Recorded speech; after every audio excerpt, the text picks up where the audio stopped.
Hola, mi hermano, mi hermana. Ya llegamos a la lección número 3, súper emocionante y a la vez edificante, de gozo, de alegría.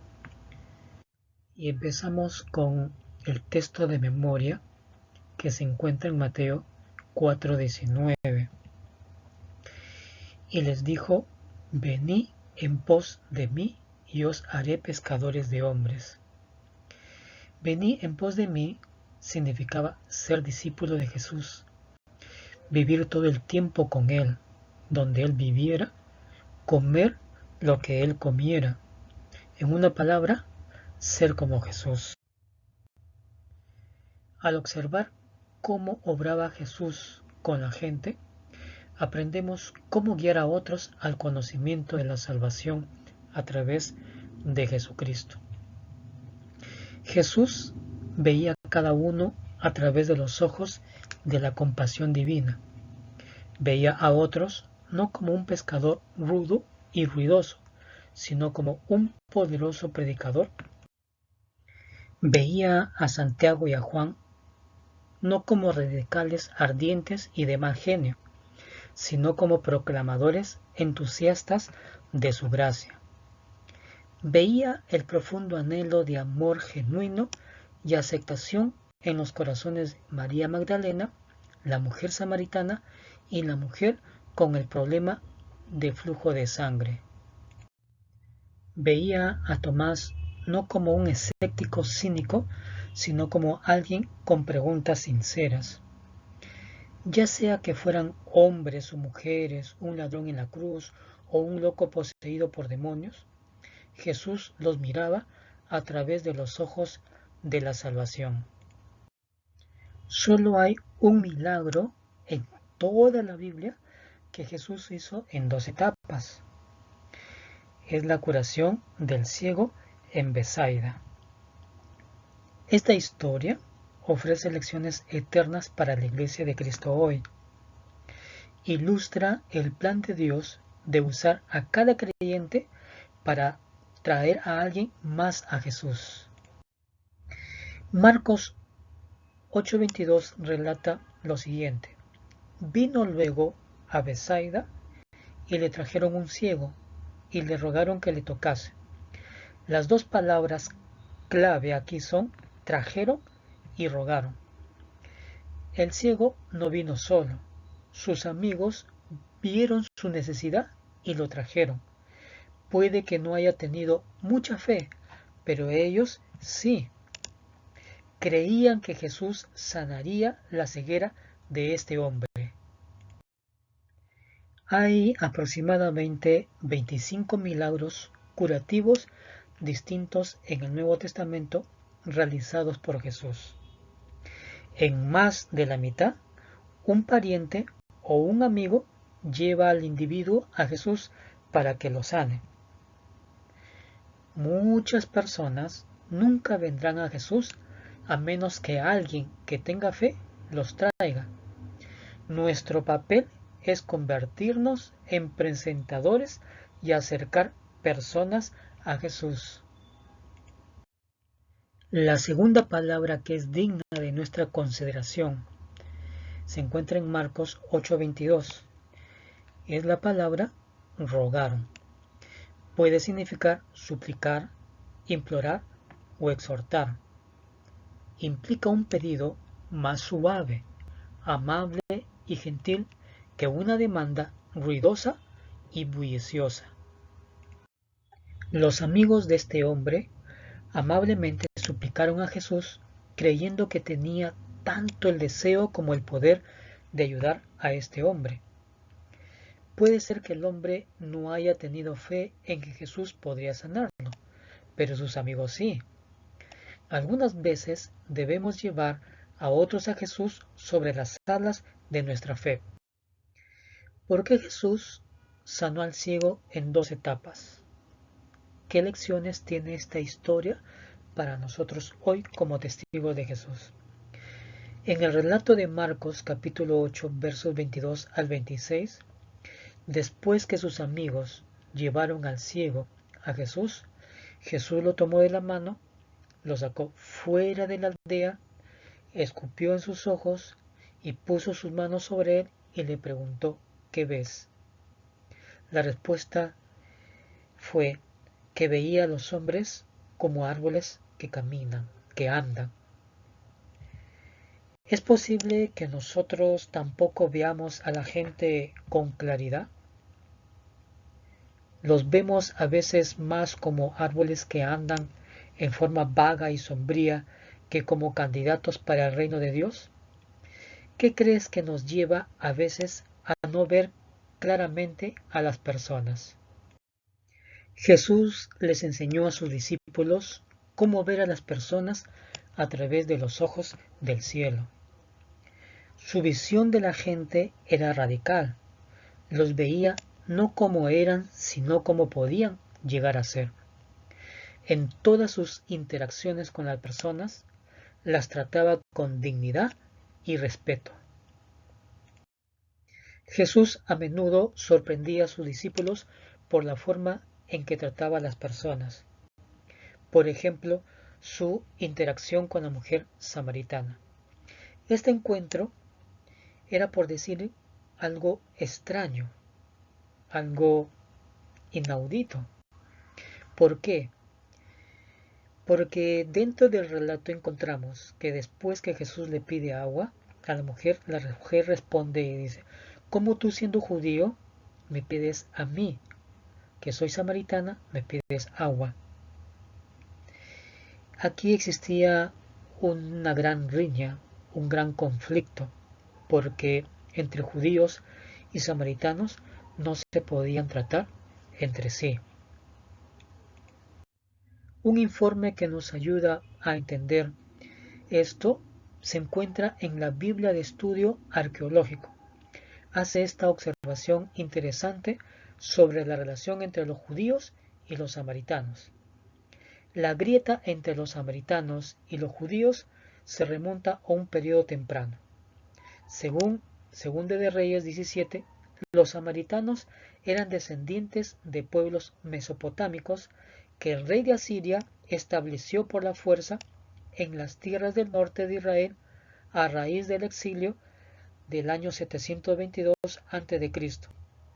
Estos samaritanos combinaban la adoración de Yahvé con prácticas idólatras. Se encuentra en la página 1727 de esta Biblia de estudio. Además de estas prácticas idólatras, establecieron un sacerdocio rival y un templo rival en el monte Gerizim. Considerando tales diferencias teológicas con los samaritanos, los discípulos debieron haber quedado perplejos cuando Jesús eligió la ruta samaritana a Galilea. Tratemos de verificar esto.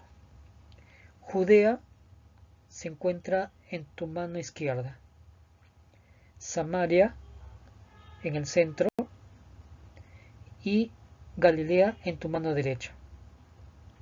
La ruta es lineal, horizontal, que es normal que tú pases por Samaria. Pero por la riña, por las grietas que tenía, ¿qué hacían los judíos? Los judíos se daban una vuelta o no pasaban de manera horizontal porque tenían que pasar por Samaria. Así que en este caso Jesús no tomó la ruta de desvío y que era ruta larga, sino que pasó por Samaria y sabía que ahí encontraría a alguien para el cielo. Los discípulos se sorprendieron de que Jesús no se dejara arrastrar a un debate religioso.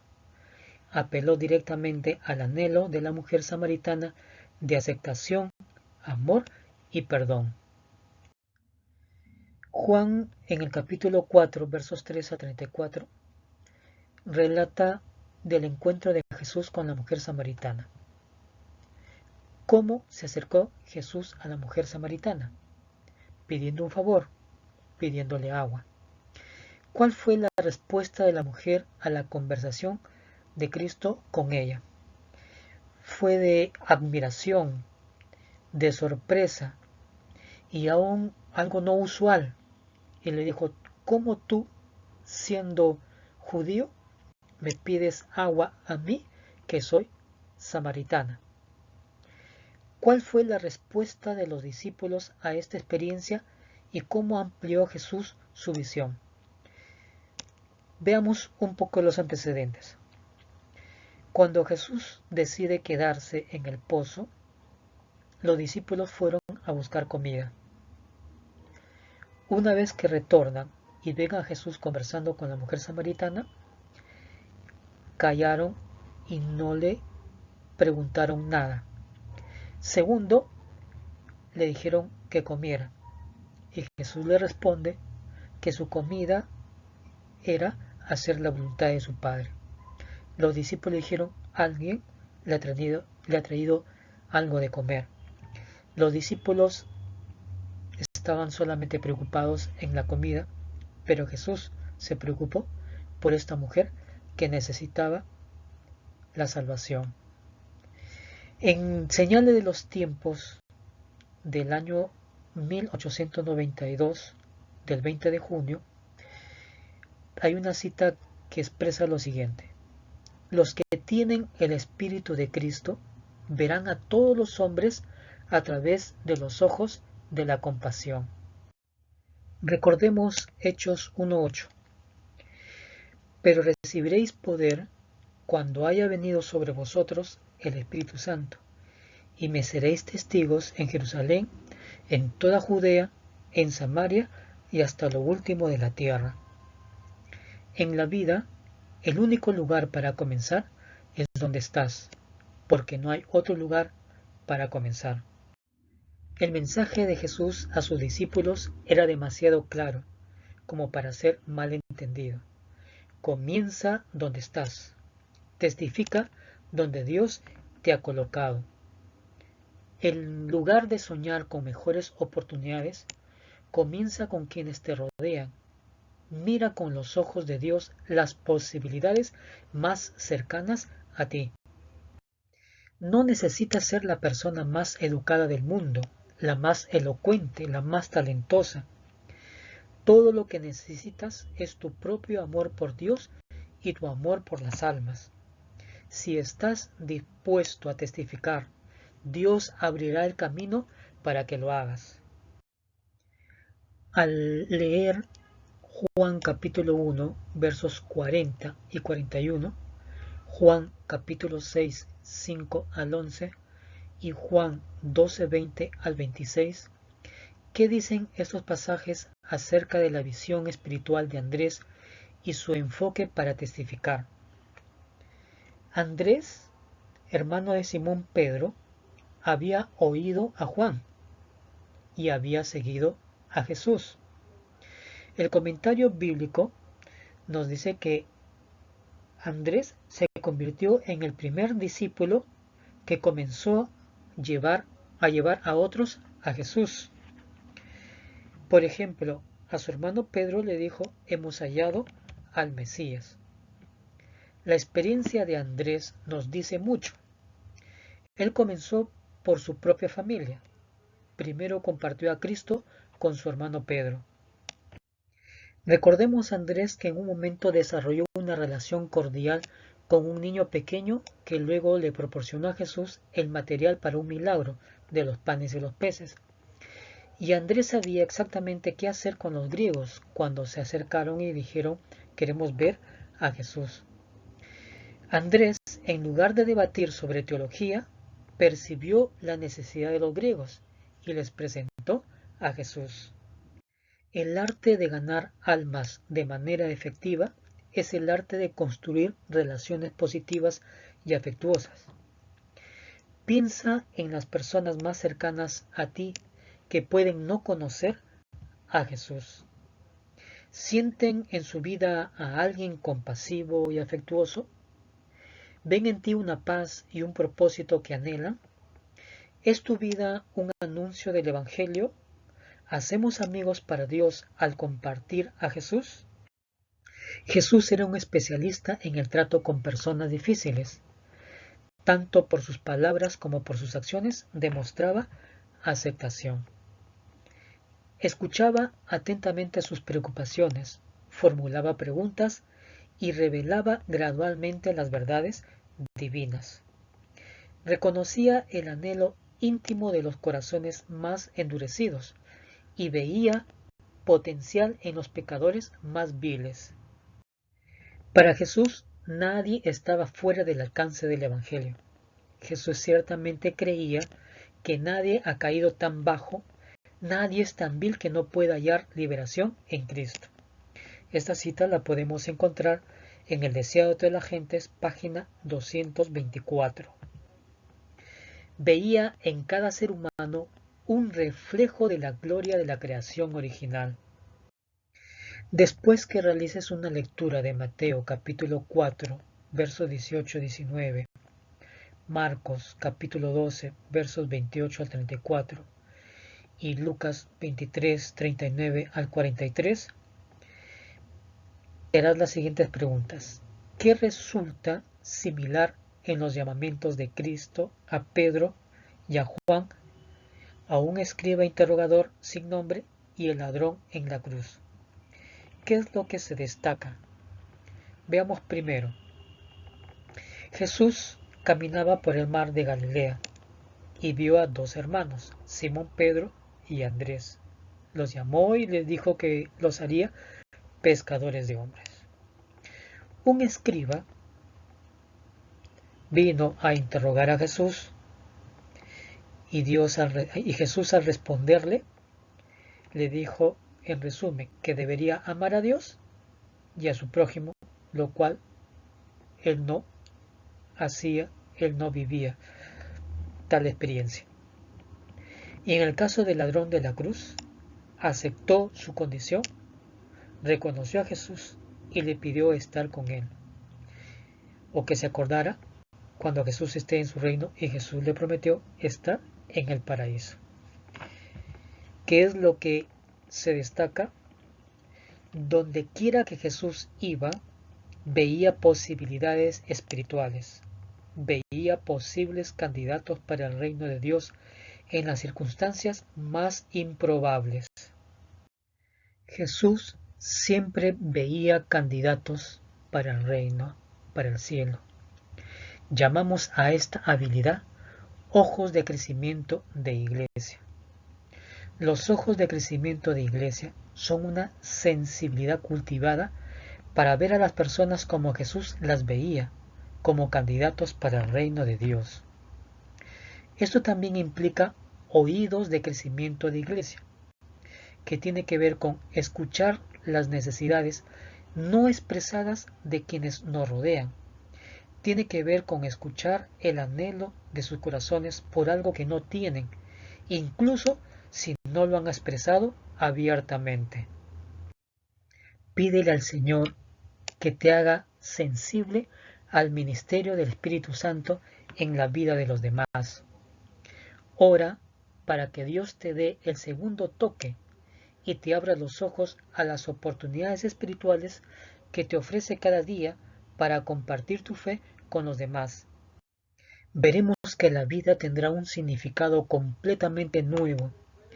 Tendrás una sensación de satisfacción y alegría que nunca antes habías experimentado. Solo aquellos que trabajan en favor de las almas pueden conocer la satisfacción que puede traer. Al disfrutar del contenido del libro de Hechos, encontraremos que está lleno de historias de cómo los discípulos aprovecharon las oportunidades providenciales para el avance del reino de Dios. De un extremo al otro del libro, leemos relatos fascinantes de la iglesia primitiva y cómo creció, incluso a pesar de los desafíos que enfrentaban tanto interna como externamente. En 2 de Corintios capítulo 2, versos 12 y 13, el apóstol Pablo cuenta su experiencia en Troas. Cuando llegué a Troas para predicar el Evangelio de Cristo, aunque se me abrió puerta en el Señor, no tuve reposo en mi espíritu por no haber hallado a mi hermano Tito. Así, despidiéndome de ellos, partí para Macedonia. Dios abrió milagrosamente una puerta para que Pablo predicara el Evangelio en el continente europeo, y sabía que las puertas que Dios abre hoy podrían cerrarse mañana. Aprovechando la oportunidad y viendo las posibilidades inmediatamente, navegó hacia Macedonia. Es tan maravilloso saber que el Dios del Nuevo Testamento es el Dios de la puerta abierta, el Dios que nos brinda oportunidades providenciales para compartir nuestra fe. A lo largo del libro de los Hechos vemos a Dios trabajando. Se abren puertas en ciudades, provincias, países y sobre todo en corazones individuales. En Hechos capítulo 8, versos 26 al 38, encontraremos el relato de Felipe y el etíope. Y en el libro de Hechos de los Apóstoles, página 91, encontramos la siguiente cita. Un ángel guió a Felipe a uno que anhelaba luz y estaba dispuesto a recibir el Evangelio. Hoy también los ángeles guiarán los pasos de los obreros que consienten en que el Espíritu Santo santifique sus lenguas y refine y ennoblezca sus corazones. El ángel enviado a Felipe podría haber efectuado por sí mismo la obra en favor del etíope, pero no es tal el modo que Dios tiene de obrar. Su plan es que los hombres trabajen en beneficio de sus prójimos. La esencia de la vida cristiana es una relación con Jesús que es tan rica y plena que deseamos compartirla. Por importante que sea tener la doctrina correcta, no puede sustituir una vida transformada por la gracia y cambiada por el amor. Por este gran amor y porque todo lo que conocemos de Jesús, ¿por qué no hacer esta oración? Señor, estoy dispuesto a ser utilizado para el avance de tu reino. Abre mis ojos para que pueda ver las oportunidades providenciales que me abres cada día. Enséñame a ser sensible a las personas que me rodean. Ayúdame a decir palabras de esperanza y aliento y a compartir tu amor y tu verdad con aquellos con quienes entro en contacto cada día. Si haces esta oración, Dios hará cosas extraordinarias con tu vida.